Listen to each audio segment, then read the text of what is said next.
Muy buenas tardes. Nos encontramos nuevamente en una clase más de la materia de socioantropología en la Facultad de Ciencias Médicas de la UNCA.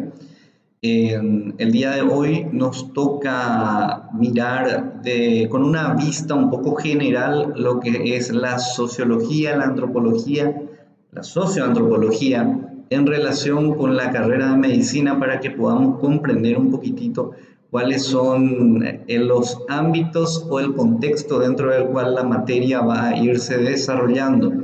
Darle un puntapié inicial a estos contenidos para que podamos nosotros ir afianzándonos en esta área tan importante del conocimiento dentro de la ciencia médica que están siguiendo ustedes.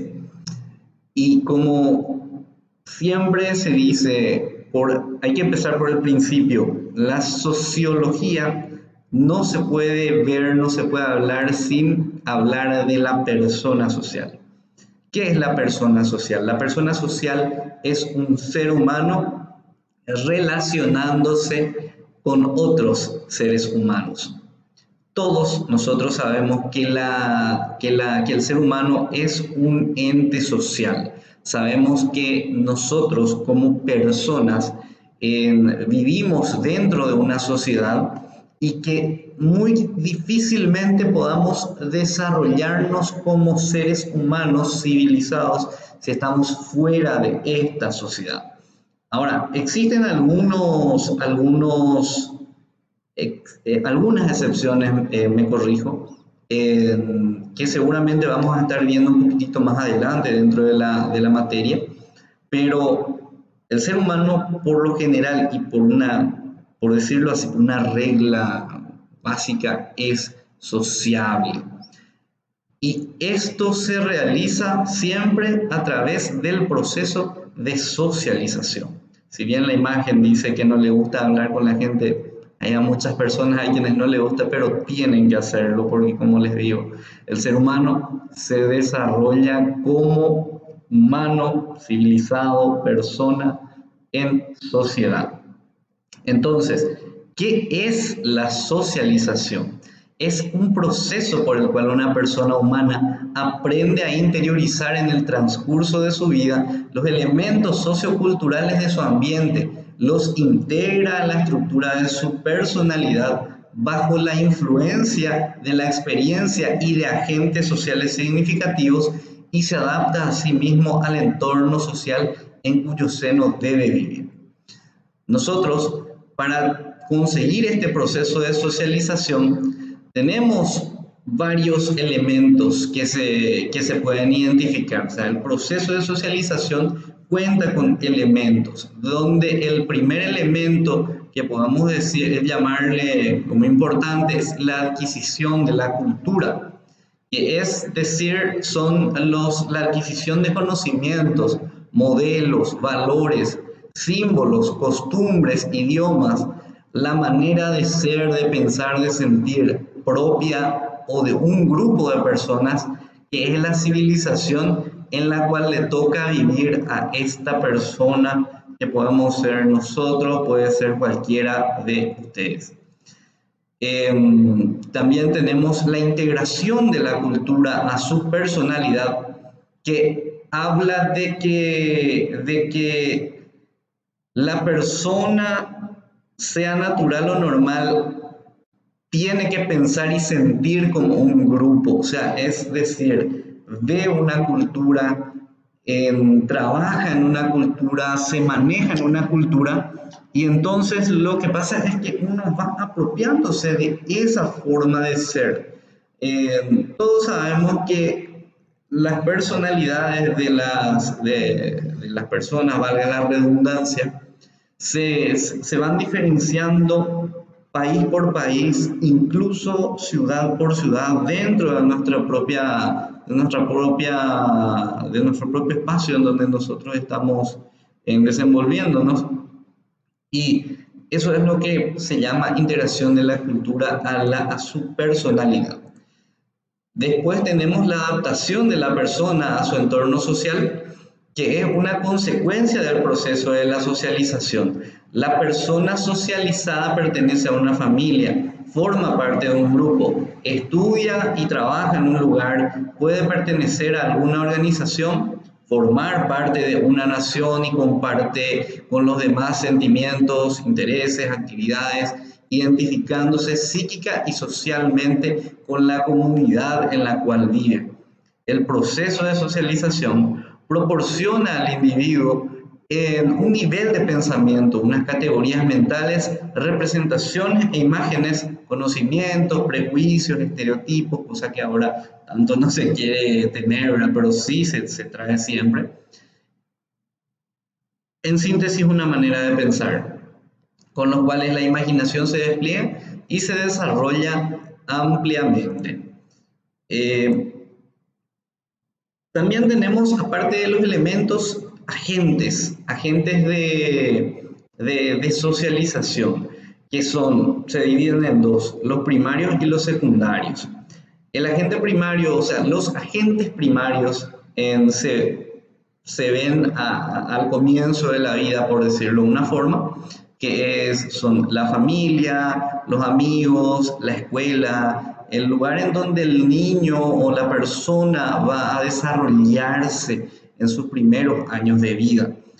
Y los secundarios son lo contrario, una vez que uno empieza a trabajar, a desarrollarse en el ámbito político, clubes sociales, en la universidad o en donde una persona tiene ya esa socialización de nivel secundaria, lo que se ve en la tele, lo que lee en los diarios, lo que puede encontrar dentro de internet y hacerse una idea de lo que va pasando en su entorno. También existen los mecanismos de socialización, de los cuales el primero es el aprendizaje. El aprendizaje consiste en la adquisición de reflejos, hábitos, actitudes que se inscriben dentro del organismo de una persona, en su forma de pensar, en la psiquis que tiene, y que estos van orientando su conducta. La repetición, imitación, las recompensas y los castigos, ensayos, errores, son todos procedimientos por cuyo medio opera el aprendizaje. También, evidentemente, influye el ambiente y el medio social. Son importantes para las personas, son importantes las personas que nos rodean para saberse, para ir definiendo lo que una persona va aprendiendo. Tenemos también la interiorización del otro, que es más bien el niño cuando está empezando a crecer. Empieza a realizar juegos con sus iguales. Los niños a muy temprana edad, algo así como hasta los 7 años nada más, son los que quieren estar sí o sí pegados a la familia, al hermano, a la mamá, al papá, o a quien le toca hacer de madre o padre, ¿verdad? Puede ser la abuela, los tíos, el ambiente familiar. Pasados esos 7 años aproximadamente, el niño ya quiere estar más con sus iguales, con sus amigos de misma edad y empiezan a hacer juegos, supónganse como un ejemplo, en donde vos sos el papá, yo soy la mamá o cosas de ese tipo en donde él empieza a ponerse en la piel del otro. Puede llamarse de muchas formas, pero se entienden más bien de esa manera, de esa forma, el ponerse, interiorizarse en el otro. Terminado con la sociología, tenemos la antropología. ¿Qué es la antropología? La antropología es la ciencia que estudia a la totalidad del humano. El término antropología deriva del griego anthropos, que significa hombre o ser humano, y logos, que significa tratado o conocimiento. Por lo tanto, antropología significa literalmente el estudio del hombre o el estudio del ser humano. Por otra parte, tenemos la antropología médica. ¿En qué se diferencia? ¿Qué es lo que hace la antropología a diferencia de la antropología médica? Bueno, la antropología médica nos habla de que la medicina estudia al hombre en su forma integral, normal, patológico, estudia la anatomía, la fisiología y las biologías humanas, y una vez conocida la estructura y funcionamiento del hombre físico, se estudian las múltiples causas de enfermedades, lesiones, su etiología, patología, diagnóstico, pronóstico, tratamiento, profilaxis, etc.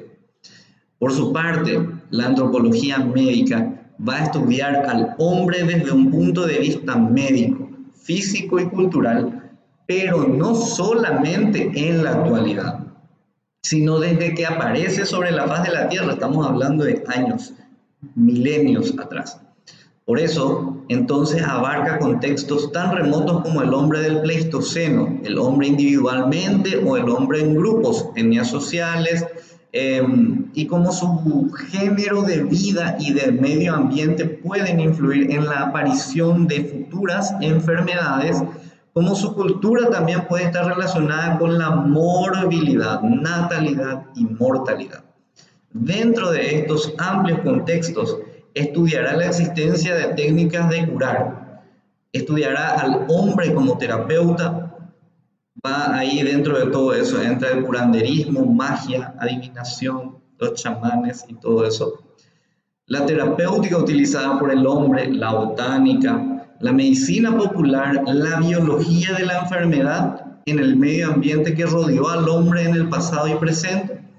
Y en líneas generales es hacer una historia clínica, por decirlo de una manera mal y pronto, para que nosotros podamos comprender hacia dónde va a ir caminando este tema de la salud de aquí en adelante.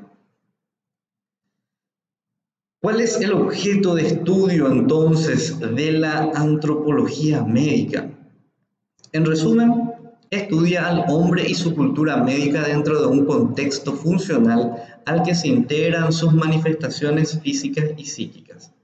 En algunos momentos va a hacerse historia, como estábamos diciendo, tanto de patología como de las técnicas terapéuticas en épocas pretéritas y la evolución del hombre mismo. Otras veces se van a estudiar los fósiles vivientes, las etnias llegadas hasta nuestro tiempo y también todo lo que de ahí pueda ir surgiendo. Finalmente, vamos a hablar de la historia del hombre y sus enfermedades en los grupos primitivos llegados hasta nosotros. Vamos a estudiar el comportamiento del hombre actual ante la enfermedad. No parece existir duda en cuanto a lo que nosotros vamos a hacer, ¿verdad? Es medio claro, pero en líneas generales más bien eso es lo que estudia nuestra materia que nos toca a nosotros de cerca, que es la antropología médica. Y en líneas generales, chicos, eso. Simplemente agradecerles por su tiempo. Nosotros vamos a estar comunicándonos nuevamente, ya espero en la próxima semana con una clase sincrónica para que podamos tener la opción de intercambiar tal vez algunos pareceres, ver un poco qué vamos a ir haciendo o cómo vamos a ir encarando, ya que aparentemente esta cuestión de la pandemia, gracias a Dios, se está yendo, según parece. Y esto, chicos, les agradezco mucho una vez más. Espero que nos veamos la próxima y hasta luego.